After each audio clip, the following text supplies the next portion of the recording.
Bom dia! Bom dia! Nessa volta de feriado, tem uma coisa muito interessante, que é o seguinte. Tem gente que consegue completar uma maratona, 42 quilômetros, e fica muito feliz. Tem gente que consegue completar uma meia maratona e você não imagina a felicidade, 21 quilômetros. Tem gente que consegue completar 5 quilômetros, uma provinha de 5 quilômetros, mas fica numa alegria, numa felicidade.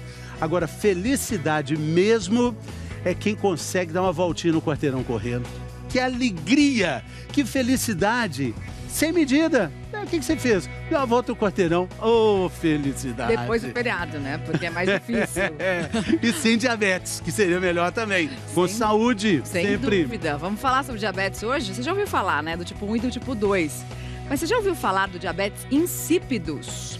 A doença dá muita sede, gente. O Vinícius, olha aí, ele chega a tomar 48 litros de água todos os dias. 2 endocrinologistas, Dr. João Eduardo Salles e doutora Silka Rodovalho, estão aqui com a gente hoje para explicar que diabetes agora tem nome e sobrenome.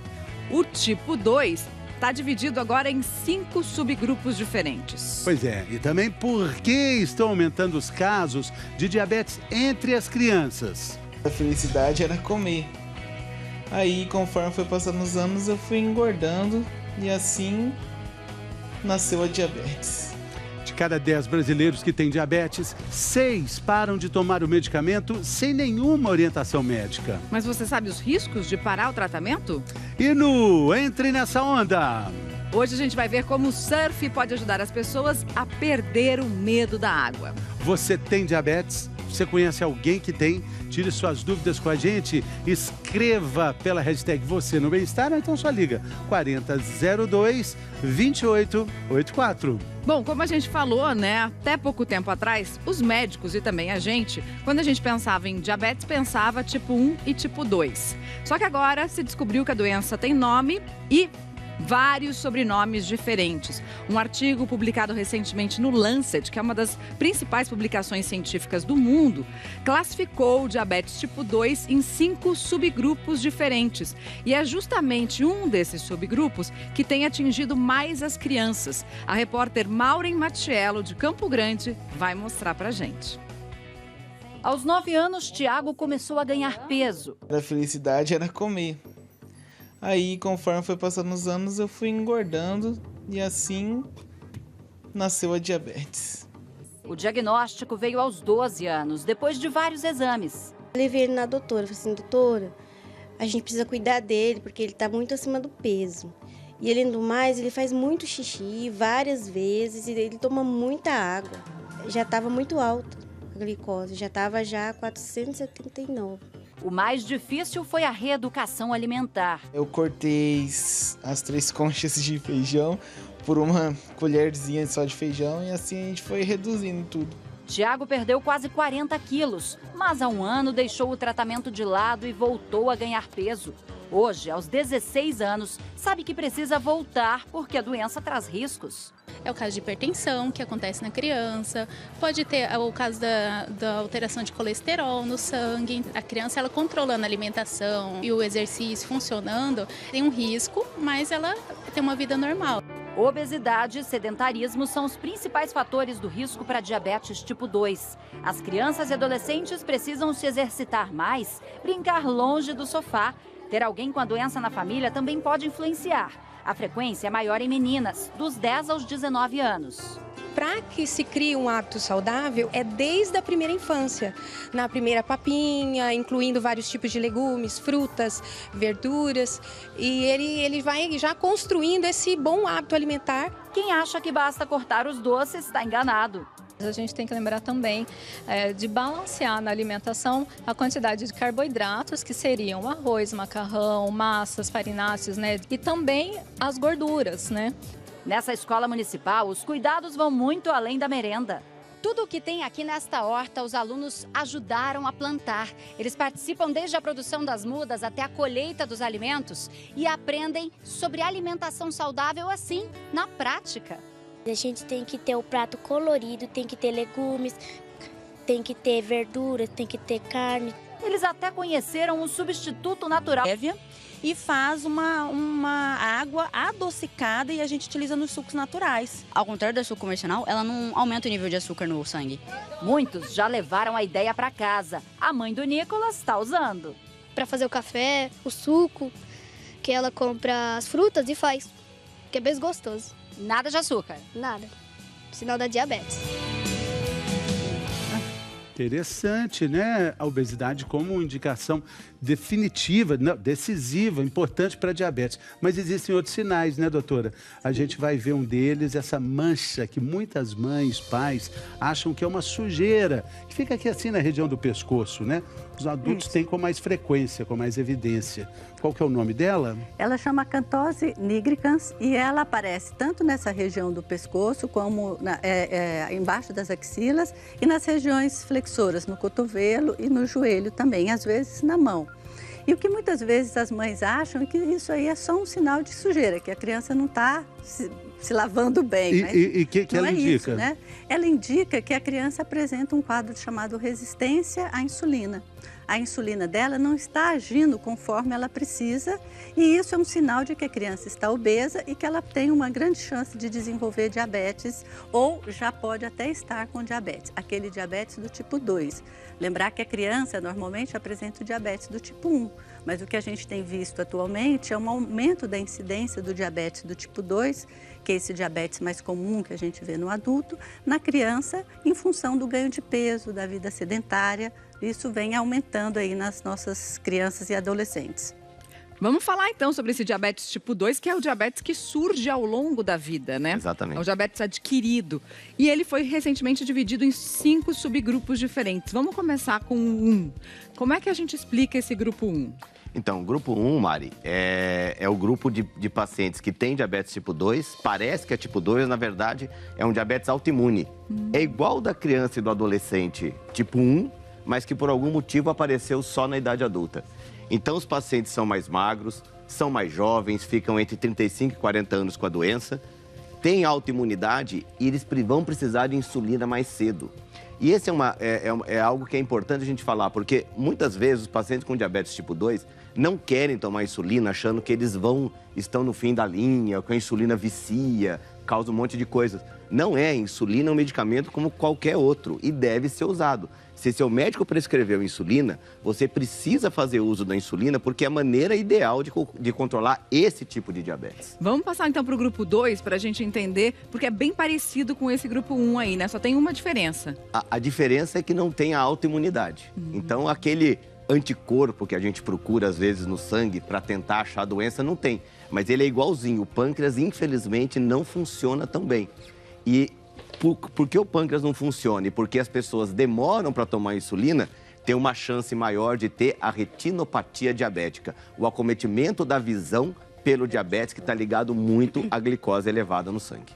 Pela segunda vez a gente já ouviu falar de retinopatia no grupo 1 também, ela apareceu, né? Vamos entender melhor sobre ela. Por que os diabéticos também têm que ter um cuidado com a visão, doutora?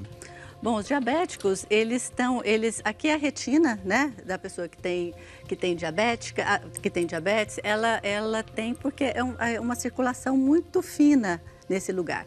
E a glicose muito alta, ela faz com que rompam-se pequenos vasos e façam pequenos sangramentos dentro dessa região onde é mais importante para a gente ter o foco da visão. O exame de fundo de olho pode ajudar a identificar esse problema? O exame de fundo de olho é essencial para ajudar a localizar esse problema, que vai aparecer ao longo dos anos com o diabetes muito descontrolado. Ela não está a princípio, né, quando a gente faz o diagnóstico de diabetes, a criança pode não ter a retinopatia, mas ao longo dos anos ela vai desenvolvendo pelas complicações, pelo fato de não ter aderência ao tratamento, não fazer o tratamento correto. Então, não é uma complicação que vem pelo mau tratamento, né? E leva aí uma perda de visão. E a criança, ao longo dos anos, o paciente perde a visão. Essa é uma das razões para você manter diabetes sob controle, mas são várias razões, a gente vai ver ao longo do programa. Vamos falar então do subgrupo 3, agora ainda ligado ao diabetes do tipo 2, né? O subgrupo 3 já são pacientes que têm mais de 40 anos, mas tem aquele tipo, eles são obesos, têm obesidade, mas aquela obesidade no tronco, mais na barriga com a perna mais fina, tá? Que a gente chama de obesidade em maçã. Então, esse subtipo de diabetes tem um risco muito grande de ter colesterol baixo, muito baixo, triglicéridos muito alto e pressão muito alta. Colesterol bom baixo? Bom baixo, exatamente, que é o HDL, né? Então, as pessoas que têm HDL baixo, triglicéridos muito alto, pressão alta e esse tipo de obesidade estão em risco de ter diabetes e já não tem. Então, é importante corrigir, porque esse tipo de diabetes, Mari, ele leva muito à nefropatia. Outra complicação do diabetes. A Silka falou da retinopatia, que é a maior causa de cegueira entre as pessoas no Brasil, é a retinopatia diabética, e a nefropatia já está chegando junto com a maior causa de insuficiência renal. Nossa, tem que tomar muito cuidado. A lista só aumenta da diabetes. Vocês vão entender a nefropatia? Sim. Então, é o problema da diabetes atacando os rins, né? Rins. Vamos lá, doutora. Então, aqui a gente tem um desenho, né, de como que funciona um rim. A gente tem o sangue, vem por aqui, ele é filtrado nessa região chamada glomérulo. E aí forma-se, então, a urina depois que esse sangue é filtrado. Aqui também é uma circulação muito delicada. O excesso de açúcar aqui, de glicose nessa região durante muitos anos, leva a alterações na circulação e perda da função desse néfron. Então ele começa a não filtrar mais as proteínas, não reabsorver as proteínas. Essa proteína é perdida pela urina e esses néfrons são destruídos. Então por isso que a gente perde a função do rim. E aí a gente precisa repor essa função. Um dos sintomas, estamos vendo aí, urina com espuma abundante na urina. Esse é um dos sintomas em função do excesso de proteína que aparece na urina. Esse é o que os pacientes reclamam às vezes, né? Que tem a urina mais espumosa. Mas nem sempre a gente consegue fazer um diagnóstico sem fazer exames. Então a gente precisa de fazer uma busca ativa das complicações do diabetes. Então procurar se ele tem urina com proteína através de exames. Então tem exames urinários que a gente consegue detectar isso. E controlar, porque como também essa circulação depende da pressão. E uma das coisas que a gente tem que controlar também é a pressão que fica alta nos pacientes com diabetes. Mais um fator de risco para controlar. Vamos falar do grupo 4 e do grupo 5 agora, na sequência? Vamos. O grupo 4, a gente falou do grupo 3, que era uma pessoa em formato de maçã. O grupo 4 é o formato de pera, né? Pera. Não tem uma obesidade tão central, é mais localizada na periferia, quadril e braço, mas mesmo assim leva ao diabetes. Só que não leva a triglicéridos muito alta, a pressão não é muito alta. É um diabetes, vamos dizer assim, que responde melhor aos medicamentos orais. Assim como o tipo 3 também responde, o subgrupo 3 responde aos medicamentos orais. Então, esse tipo de paciente, se perder um pouco de peso, Mari, resolve muito o diabetes. Então, fica aí a dica. Se você tem esse tipo de diabetes, tanto 3 quanto 4, se perder peso, melhora muito. A balança é nossa grande aliada. A ponto até de parar de medicação? Eu não digo parar as medicações, porque mas melhora muito. Ao invés de tomar 3, 4 medicamentos, ou até depender de insulina no futuro, pode ser que tome 2 tipos de medicamentos e não dependa de insulina. Tudo pela boca. Muito bem, vamos entender o grupo 5, então? O grupo 5 tem a ver com os idosos. O tipo 5, o subgrupo 5, né? É o subgrupo mais comum hoje.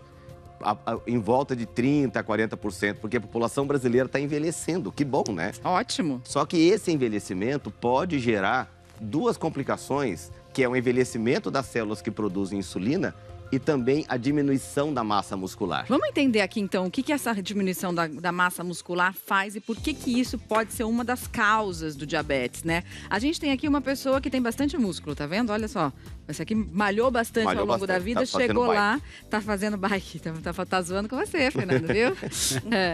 E aí, ele vai comer alguma coisa com açúcar, pode ser um doce, mas também pode ser carboidrato, pode ser uma fruta, a gente sabe que não são só os doces que têm açúcar, e esse açúcar vai entrar na massa muscular, é isso? Exatamente, pela presença da insulina. Por isso que os outros subgrupos que não têm tanta insulina, eles têm diabetes. Só que no idoso, o que acontece com o tempo? A massa muscular vai diminuindo. Isso é inexorável, isso acontece para todo mundo. Não tem jeito. Não tem jeito. Dá para diminuir a perda, mas mesmo assim vai ter perda, né? Sabe como é que diminui? Aumentando a ingestão de proteína, diminuindo a ingestão de carboidrato e fazendo exercício resistido, ou seja, musculação. Isso é muito importante para o idoso, principalmente para o idoso acima de 75 anos. É mais importante até do que, de repente, o exercício aeróbico. Então, o que acontece é que daí ele vai comer os carboidratos e o açúcar Não entra, não tem músculo para o açúcar entrar. Por mais que tenha insulina, tem uma diminuição da massa muscular. E isso faz com que tenha esse subtipo de diabetes associado ao envelhecimento da célula que produz insulina. É um diabetes fácil de controlar, que está muito ligado, mais uma vez, à mudança de hábito de vida. E o idoso tem uma mania muito séria, que é comer muito carboidrato através de pão, bolacha e frutas em excesso. É mais fácil de mastigar, né? Exato. E a proteína é mais difícil de mastigar, é mais difícil de fazer, é mais cara. Então, a gente tem que orientar que esse tipo de paciente, o idoso com diabetes, ele precisa melhorar a massa muscular. Isso é fundamental. Vamos saber agora o que acontece no Brasil e no mundo com o G1 e o Minuto?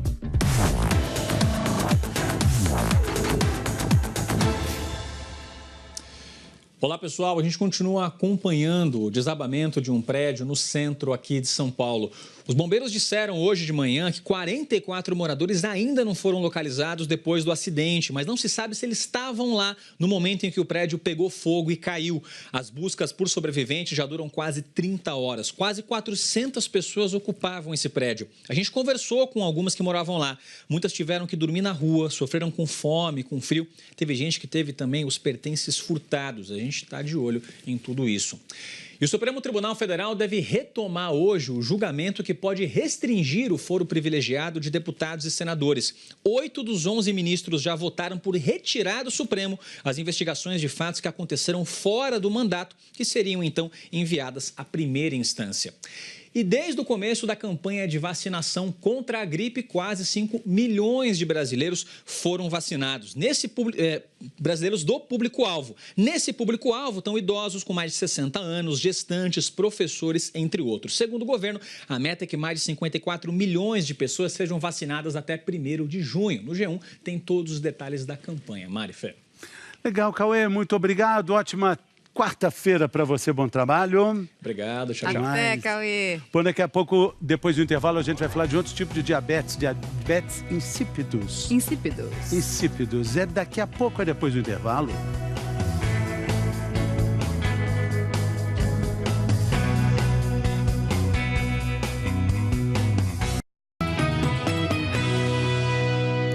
A gente adora quando vocês mandam mensagem aqui pro Bem-Estar, né? Especialmente quando tem uma reportagem que a gente possa fazer envolvida com essas mensagens que vocês mandam.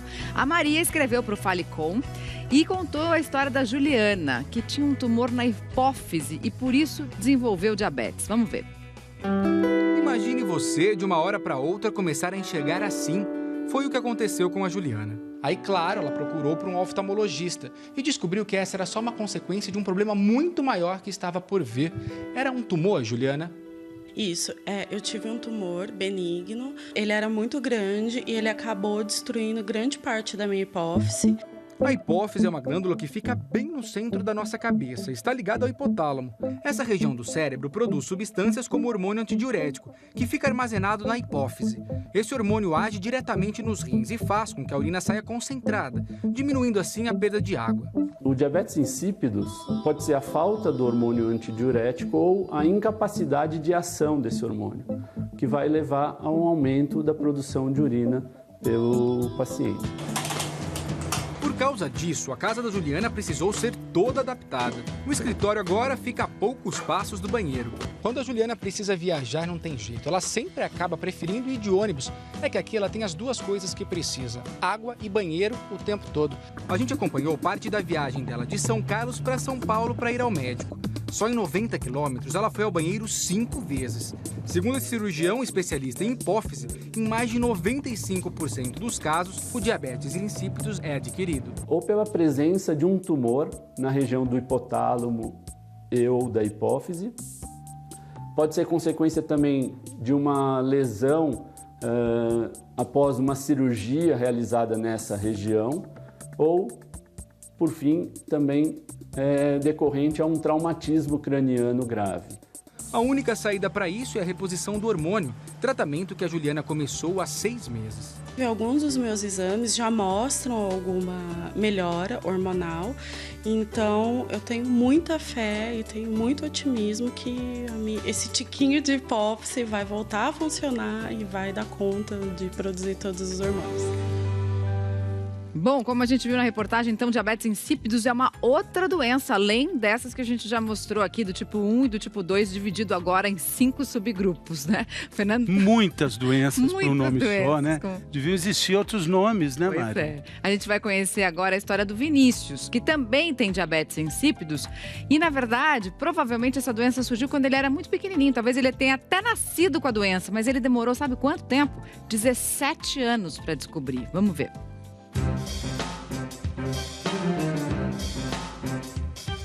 Os transtornos causados pelo diabetes insípidos começaram desde que o Vinícius, de 34 anos, nasceu.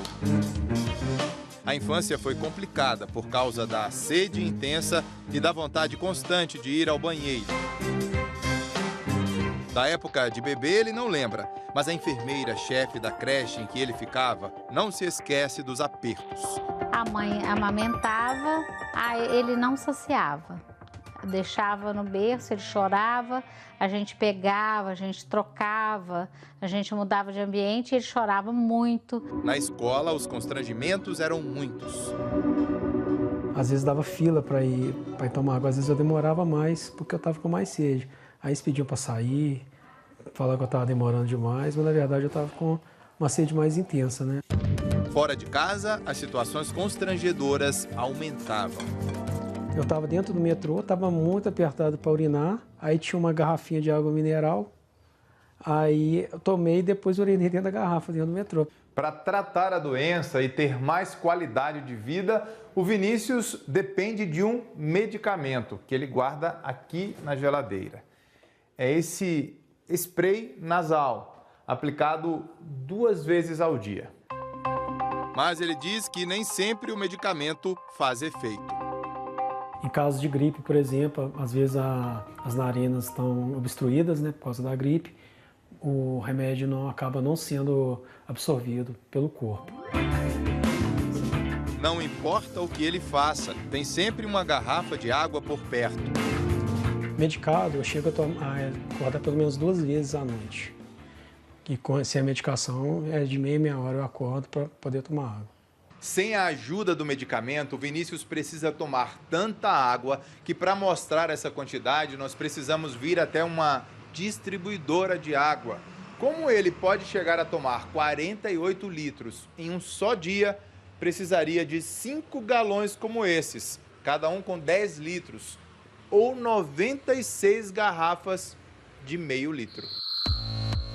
Formado em Ciências e Tecnologia de Laticínios, o Vinícius agora está estudando para ser professor de Química.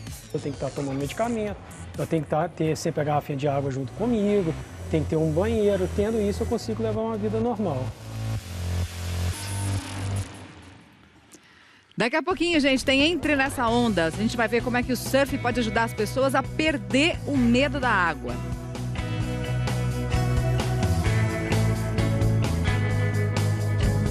Aflição, água no rosto, sabe? É isso mesmo, é ridículo de, assim, a distância, Mas né? medo é medo, né? Medo é medo. E não foi a primeira vez que a Daniele se apavorou na água, não. Logo depois que casou, o marido, surfista, quis que ela experimentasse o stand-up. Eu achei que a gente ia ficar assim, no rasinho, sabe? E aí a gente foi entrando pro mar. Quando chegou lá, eu entrei em pânico, porque não dava pé, eu não enxergava o fundo, não sabia nadar. E ele estava tão empolgado que ele não conseguia perceber que eu estava com medo. Eu não sabia que, assim, ela não sabia nadar. Mário não desistiu de ensinar Daniele a nadar. Pensou em mais uma viagem incrível. Dessa vez, Galápagos, um arquipélago no Oceano Pacífico com uma das maiores biodiversidades do planeta. Lá é lindo, tem muito peixe, é incrível. Mas se você quiser mergulhar, você vai ter que aprender. Daí eu comecei a fazer natação, uma coisa bem específica mesmo para ficar debaixo da água. Dani começou as aulas de natação com treinos focados em apneia, o exercício de ficar sem respirar embaixo d'água. Daí chegou lá, eu consegui mergulhar e foi incrível, porque eu adorei lá. Tem muitos peixes, tem tartaruga, tem tubarão. Eu vi tubarão mergulhando, tubarão embaixo de mim. Foi sensacional. E o mais sensacional é que agora, enquanto o marido pega onda, ela não fica mais na areia. Os dois vão juntos pro mar.